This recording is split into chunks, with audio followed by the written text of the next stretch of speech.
Bueno, muchísimas gracias, Fernando, Camila, José Ramón, por estos compartires que han sido tan ricos como tan complejos, creo yo. Nos revelan que este camino no es sencillo, ya sea que hayan pasado 80 años o 27 o 2 años, los que impulsan este camino básicamente son las víctimas, sus familiares. Estaba fijándome yo en los 3 compartires y hay como un punto de partida, o mejor dicho, un punto de llegada, una aspiración, que es la reconciliación, pero no la reconciliación como han querido imponerla aquí en El Salvador y han querido imponerla en otras latitudes, sino una reconciliación en base a este cuarteto de verdad, justicia, reparación y garantía de no repetición. Yo estaba sorprendido con las similitudes del proceso de España, con lo que hemos vivido en El Salvador, venir de una dictadura, una ley de amnistía sin excepciones, un cierre, por lo menos oficial, a las vías de vías hacia la verdad, tímidas iniciativas de reparación, ¿verdad? Sin embargo, comprobamos avances, ya tienen una ley de memoria histórica, aunque no ha dado mayores frutos, pero hay avances y todavía prevalece la impunidad. En el caso de Colombia también hay similitudes, pero creo yo que la gran diferencia que uno ve es que ni en España ni en El Salvador las víctimas han estado presentes. En Colombia, por lo que contaba Camila y por lo que sabemos de antes, desde el proceso de negociación, incluso en algunas rondas en La Habana hubo representantes de las víctimas, y por supuesto en todo lo que nos ha compartido, las víctimas han estado presentes como no lo han estado en España y tampoco, por lo menos oficialmente, lo siguen estando aquí en El Salvador, ¿verdad? A mí me toca facilitar la participación de ustedes. Hemos tenido una semana pasada donde los protagonistas fueron las voces de las víctimas, ¿verdad?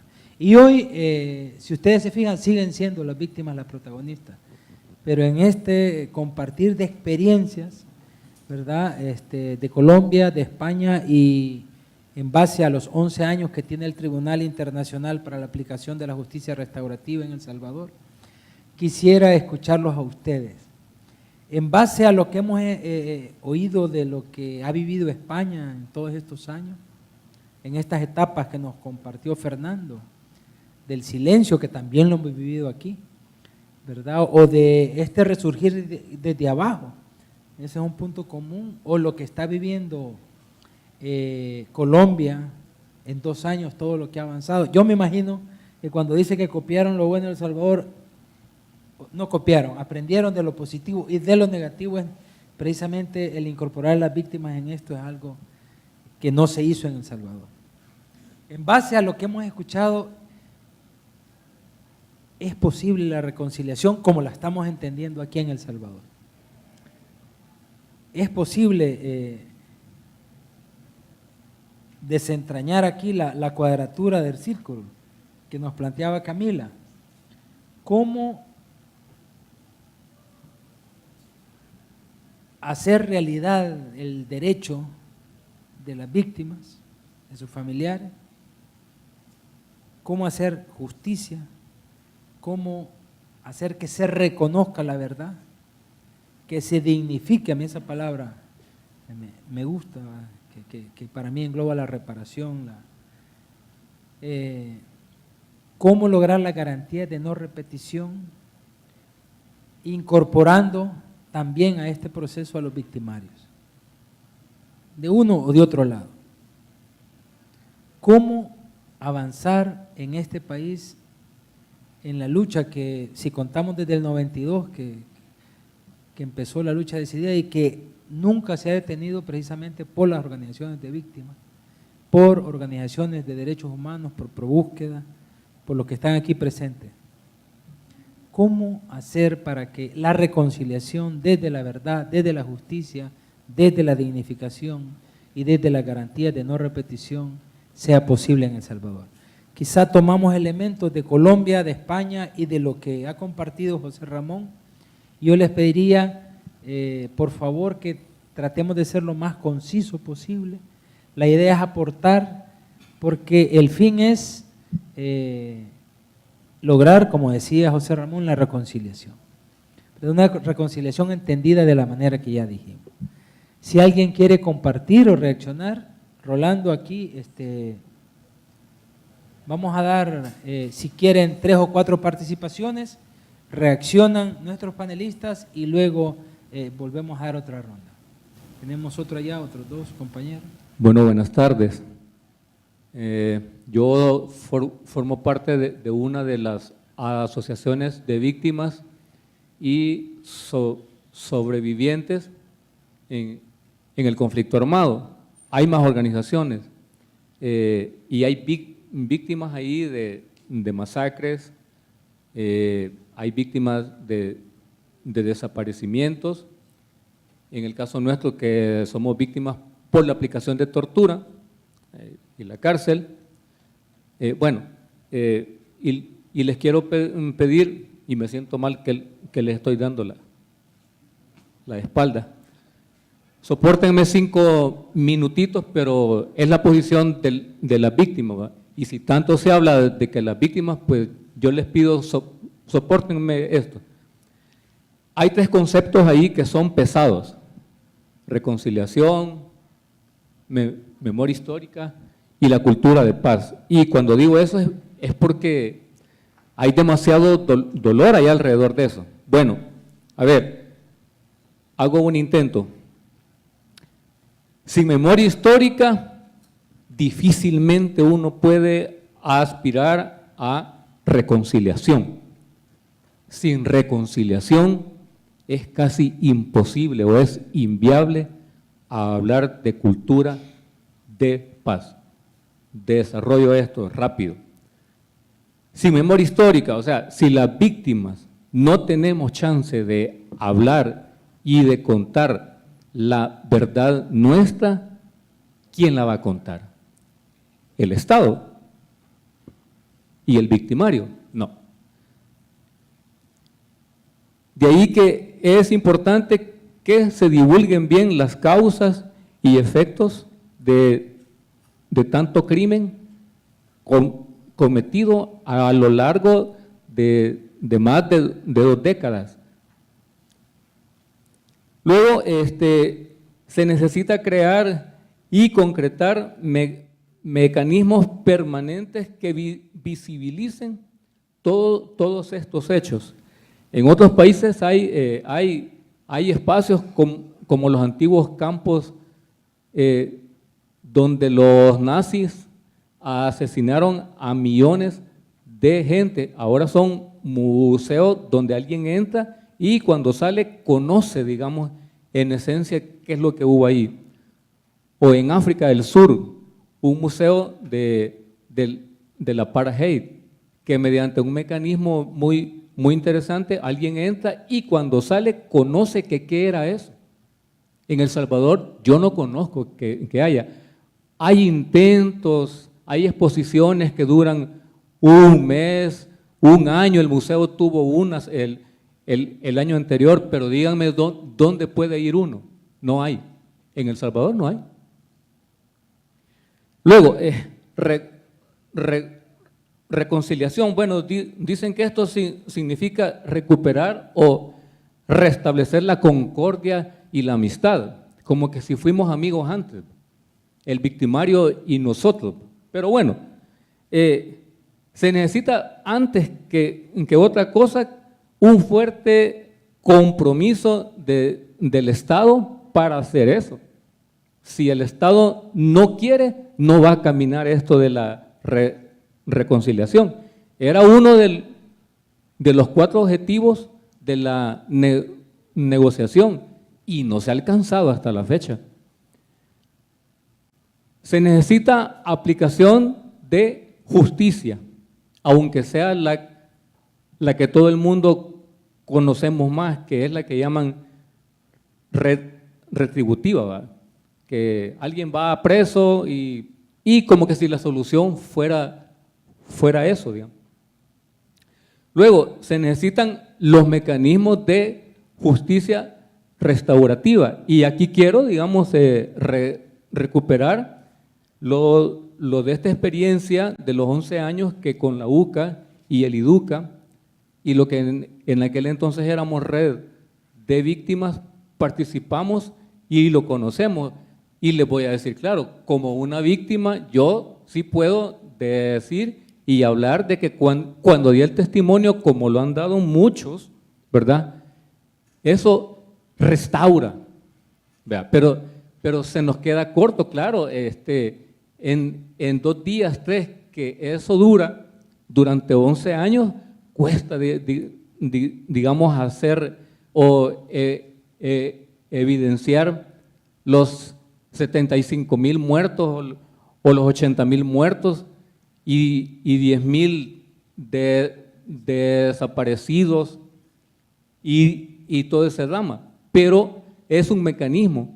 De ahí pues las comisiones, ¿verdad? Con sus limitaciones y defectos que hay, pero tenemos 2 mecanismos, pero se necesita más. Y por último, pues lo de la cultura de paz.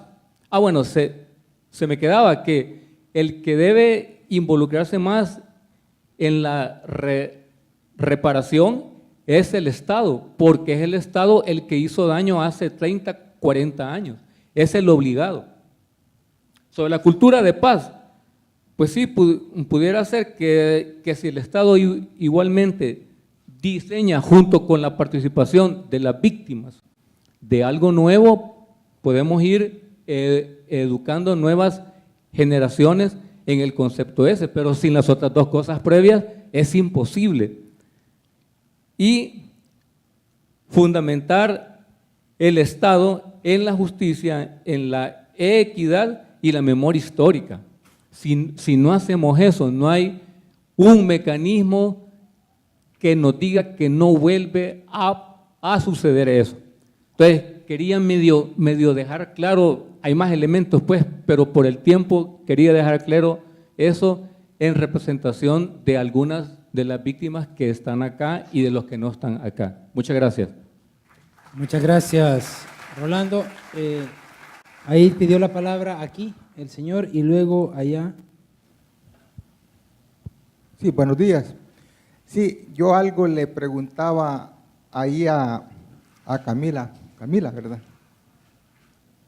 Sí, Camila Moreno, pero me da mucho gusto estar acá y señalar pues que aquí con los acuerdos de paz hubo una comisión de la verdad. Yo a ella la interrogué así brevemente, pero quiero que nos amplíe porque me da mucha curiosidad. Yo le decía que la comisión de la verdad acá, hay abogados de los victimarios que tal vez por conveniencia o por dinero, afirman públicamente que no creen en la comisión de la verdad y aparte de eso que tampoco confían en la verdad, y eso lo dicen en las cámaras de televisión, en los medios radiales. Nosotros sabemos que la comisión de la verdad de El Salvador fue producto no del gobierno ni de la guerrilla, sino que podemos decir gente neutral, pero no hemos visto sus frutos. Y aquí es lo que quiero preguntarle a Camila, que cómo y quiénes integraron ese tribunal de los acuerdos de paz y si se ha visto algún fruto de ese tribunal. Muchas gracias. Gracias. A usted le vamos a dar la palabra al compañero que pidió allá. Gracias. Bueno, mi nombre es Ricardo Iglesias, soy asesor del grupo parlamentario del FMLN. Mucho gusto, Juan. Y por mi trabajo he tenido que estar cerca de las discusiones sobre las leyes en materia de justicia y reparación. Por eso me interesa mucho el funcionamiento de la jurisdicción especial y creo que estuvimos en una discusión también con Naciones Unidas y la doctora Moreno. Pero tengo algunas dudas sobre el funcionamiento de la jurisdicción especial. Primero, uno de los principios básicos del debido proceso es juez predeterminado por la ley y ley previa. Y eso está previsto en el artículo 8 de la Convención Americana de Derechos Humanos y seguramente en la Constitución colombiana. Entonces, me da la duda que si el pacto político permite, o digamos, abre la puerta a, por lo menos, saltarnos las bardas en algunos principios básicos del debido proceso, pero sobre todo, si esta jurisdicción especial ha sido, digamos, impugnada ante la Corte de Constitucionalidad colombiana o por algún juez. Quiero recordar que a partir del caso Almonacid de la Corte Interamericana de Derechos Humanos, le ha dicho a todos los jueces que tienen la obligación de hacer control de convencionalidad de las leyes. Y si el artículo 8 de la Convención Americana le dice que hay un juez predeterminado por la ley, cualquier juez tendría la facultad de hacer ese control de convencionalidad. Entonces, me da un poco de problema este primer punto. El segundo punto, que también me gustaría que me respondiera, es que la Convención contra la Tortura de Naciones Unidas habla de sanciones penales efectivas. Y hay expertos, como el doctor Salvioli, actual relator de la verdad, que interpreta esa sanción judicial efectiva como cárcel, como prisión. Y lo digo aquí porque también aquí se está discutiendo la posibilidad no de cárcel, sino de sustitución o suspensión de penas. Ese es el segundo punto. El tercero es, bueno, 15 años de jurisdicción especial. ¿Sí? Luego, ¿qué pasa de esos 15 años? Porque también aquí se está planteando la posibilidad de que la ley solo aplique 5 años. Pero me da problema porque una de las naturaleza esencial de los crímenes de lesa humanidad y los crímenes de guerra es su imprescriptibilidad. Entonces, finalizando los 15 años o los 5 años en el caso de El Salvador que quieren hacer, cualquiera persona podría venir a decir, mire, yo tengo derecho de acceso a la justicia después de esos 15 años. ¿Qué va a pasar después? Ah, y un último, y discúlpeme que me haya prolongado. Si el acuerdo o ese sistema integral tiene algún mecanismo de protección de víctimas y testigos.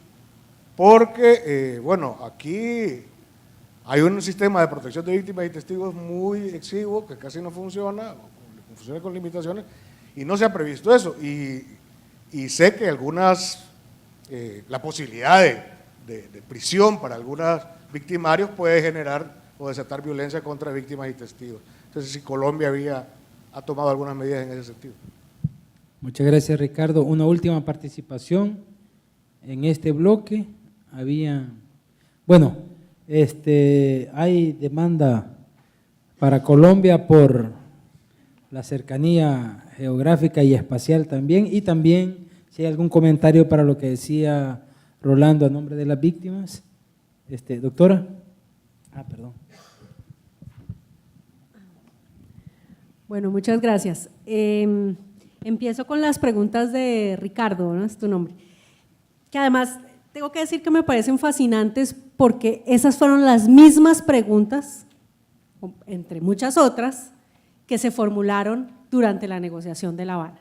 El problema del principio de legalidad, que es fundamental, y el sistema de fuentes en la Jurisdicción Especial para la Paz, la sostenibilidad de las decisiones de la jurisdicción y lo que pasa después de los 15 años, y el tema de la protección de víctimas y testigos, que son 3, efectivamente, ejes fundamentales. Y el marco jurídico, y empiezo por ahí. La Jurisdicción Especial para la Paz fue creada después de firmado el Acuerdo de Paz por una reforma constitucional, es decir, que tiene entidad constitucional, la Jurisdicción Especial para la Paz, y eso supone que hubo una revisión de constitucionalidad de la Corte Constitucional que además declaró exequible a la Jurisdicción Especial para la Paz.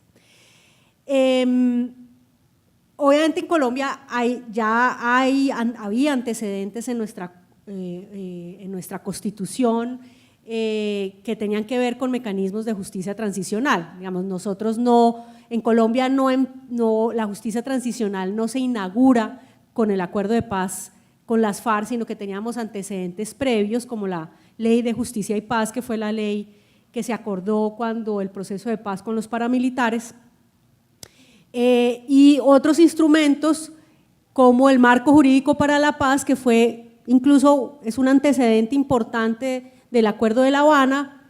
En ese momento recién estábamos en la fase exploratoria en las negociaciones con las FARC y el gobierno toma la iniciativa de presentar una reforma constitucional para habilitar al Estado colombiano para la selección de casos en el sistema penal. Eso significa que es esta discusión de la selección y priorización, y es la posibilidad de renunciar a la persecución penal de delitos que no son considerados ni graves ni representativos y concentrar la acción penal sobre lo más grave y representativo. Ese es un antecedente muy importante que luego retoma la Jurisdicción Especial para la Paz en su diseño.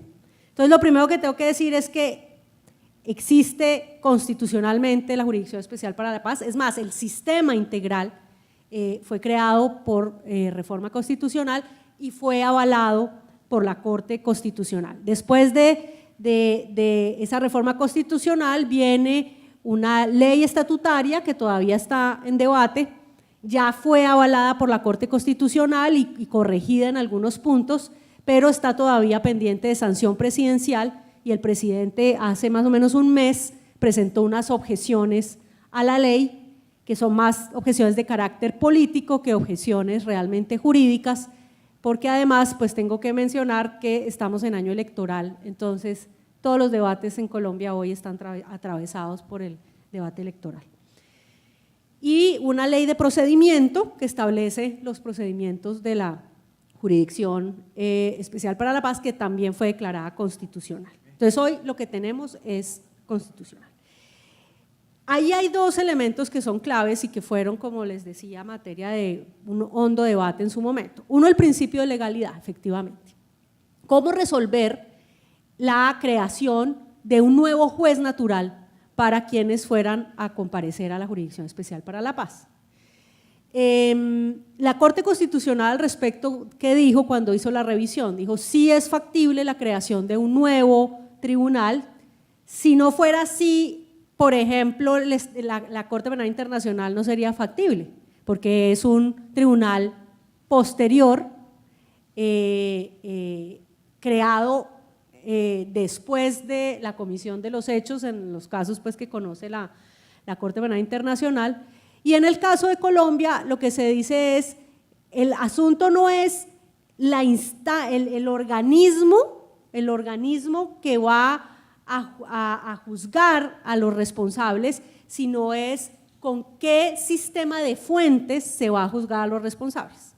Y ahí digamos que de alguna manera la Corte Constitucional dice, en primer lugar, este es el resultado de un acuerdo de paz entre el gobierno de Colombia y las FARC, y por lo tanto este tribunal nuevo o este mecanismo de justicia nuevo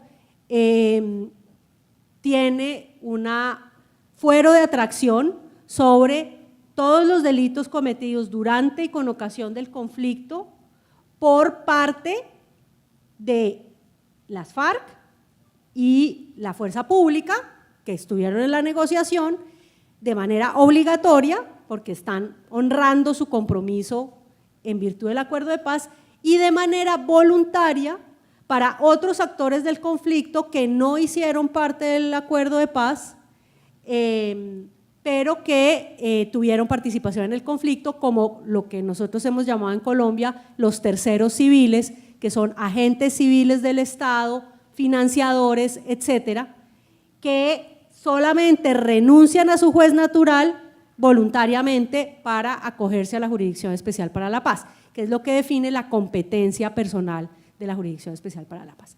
Pero al mismo tiempo la Corte Constitucional dice, el sistema de fuentes de esta Jurisdicción Especial para la Paz, en este sistema de fuentes prevalece el Código Penal colombiano, es decir, no estamos creando un nuevo Código Penal, no hay una creación de nuevos tipos penales.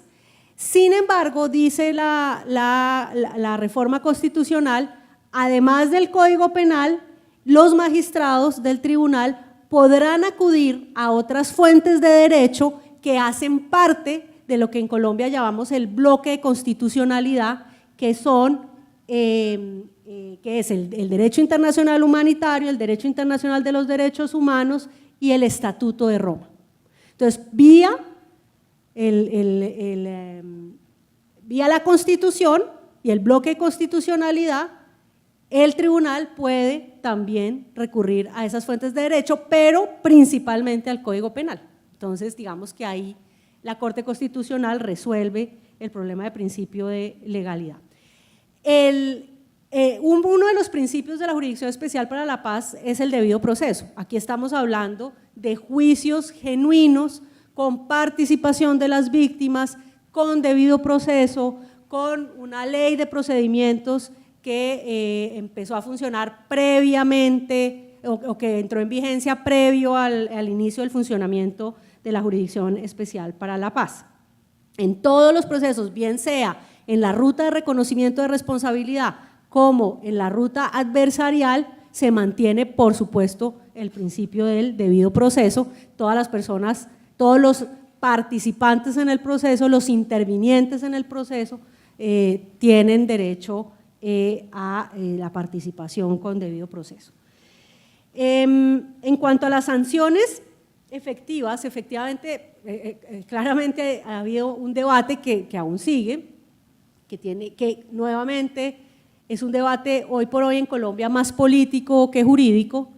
Efectivamente, los estándares internacionales hablan de sanciones efectivas, hablan de sanciones proporcionales para graves violaciones a los derechos humanos, pero como ha dicho también la Corte Interamericana de Derechos Humanos, y aquí menciono justamente la sentencia de El Mozote y otros sitios aledaños que estudiamos hasta el cansancio en Colombia, tengo que decirles, fue creo que una de las sentencias más revisadas en la mesa de negociación y por los equipos asesores, sobre todo el voto concurrente del juez García Sayán, que es muy interesante, porque no, en Colombia, me tomo 2 minutos para explicar esa discusión, porque yo creo que es muy al lugar ahora aquí, y es que en Colombia digamos que había un debate porque había 2 interpretaciones sobre el voto concurrente del juez García Sayán.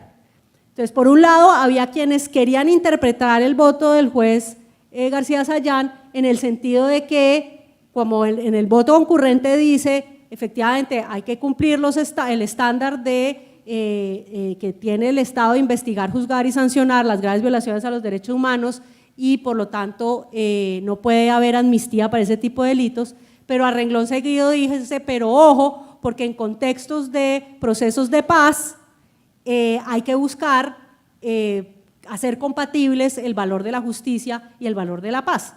Entonces, para algunos en Colombia esto se interpretaba como que se estaba avalando la posibilidad de la amnistía incluso para los delitos más graves. Y por supuesto en la negociación pues hubo, digamos, cierta tentación, sobre todo al principio, de optar por la amnistía más amplia posible, no la del protocolo 2, que claramente le pone límite diciendo los delitos más graves no pueden ser amnistiados, sino incluso, sobre todo al principio, insisto, estaba la tentación de una amnistía amplia, y uno de los argumentos en su momento era, bueno, pero es que esto es un proceso de paz y de justicia transicional y prevalece el derecho a la paz por encima del derecho a la justicia. Y había otros que decían, no, lo que está diciendo el juez es que es posible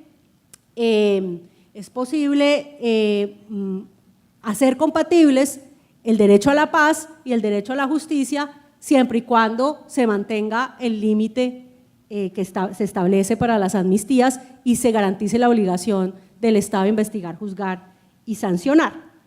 Y ahí entonces venía la discusión de la sanción. Entonces, ¿existe o no un estándar internacional con relación a la pena? No existe.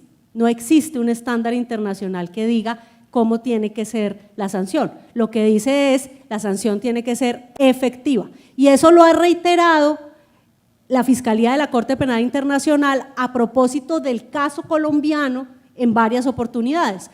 Le ha dicho al Estado colombiano, usted puede aplicar la sanción que corresponda mientras, uno, sea el resultado de un juicio genuino, importantísimo, y dos, la sanción sea efectiva.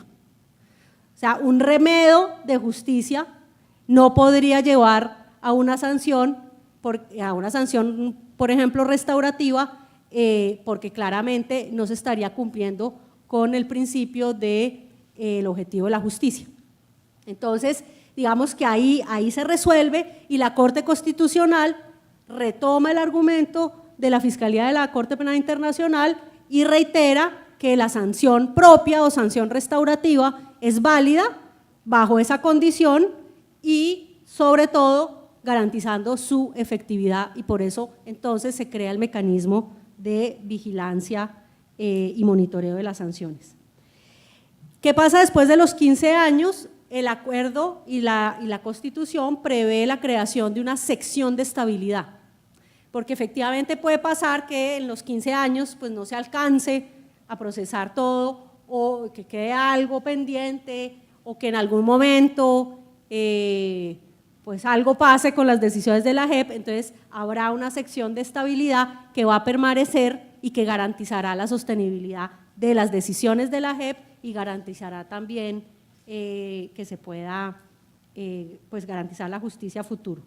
Y también se crea un programa de protección de víctimas y testigos a cargo de la Secretaría Ejecutiva, que es un organismo dentro de la Jurisdicción Especial para la Paz que se encarga del tema de víctimas, de la participación de las víctimas, de los derechos de los comparecientes y además de todo este tema de protección de víctimas y testigos. Eso efectivamente está previsto, entre otras cosas porque en Colombia el conflicto sigue activo. Nosotros estamos haciendo este proceso en medio del conflicto aún. Con relación a la Comisión de la Verdad, rápidamente les cuento, así como sucedió con los magistrados de la jurisdicción, en La Habana se pactó o se acordó que, por supuesto, no tendría ninguna legitimidad si los magistrados de la jurisdicción y los comisionados de la Comisión de la Verdad eran escogidos por las partes que estaban negociando, es decir, por el gobierno y las FARC.